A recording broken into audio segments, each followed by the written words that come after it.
My name is Terry Armstrong.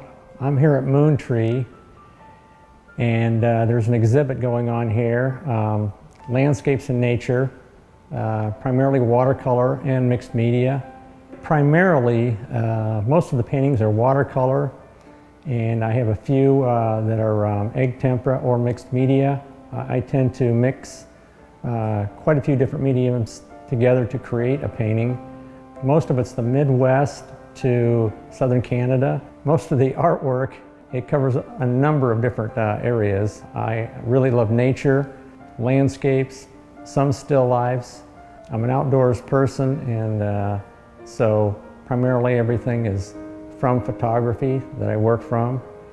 Most of the works you see here are very realistic, not quite photorealistic. I try to mix a little bit of abstract with realism.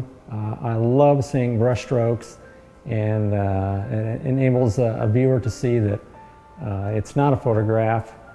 Watercolor is a matter of layering and layering and layering. So you paint a section, let it dry, in many cases, then paint again. And at times you may have 50 layers of paint. So it is time consuming. People ask me how many hours I spend on a painting, and it really varies. I think for the most part, for a large painting, it might take me up to a month or more to finish. Smaller, looser paintings, I can do in a matter of days. This is a good example of the style of painting I like to do. I like using this to discuss the different textures and the way I paint. First of all, I'm always looking for lighting. I love the shadows, so I'm looking for strong shadows, good light sources. The fun thing for me is to get tree bark to look exactly like tree bark. Get the shadows, get the balance.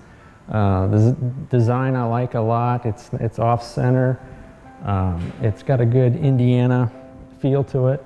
The fun things to do is to create these textures, to create leaves and to create bark, and there's lots of splattering.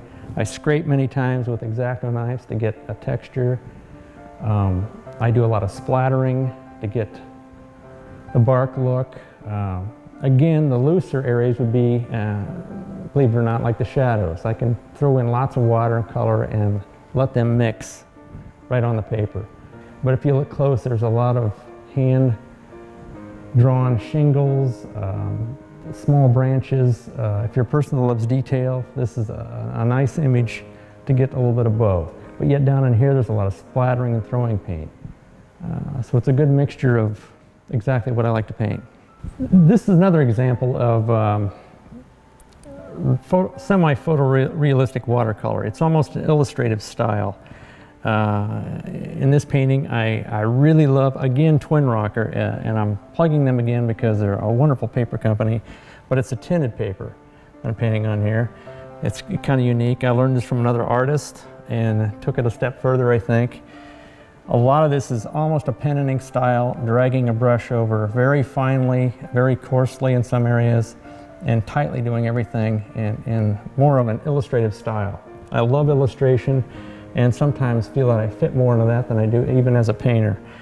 But you can kind of see from this how you can get that pastel look by using opaque colors over transparent colors.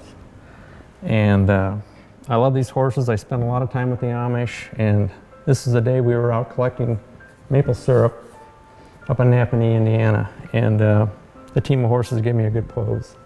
So you can kind of, if you look close, you can see how the mane and everything is just slightly lighter than the background color.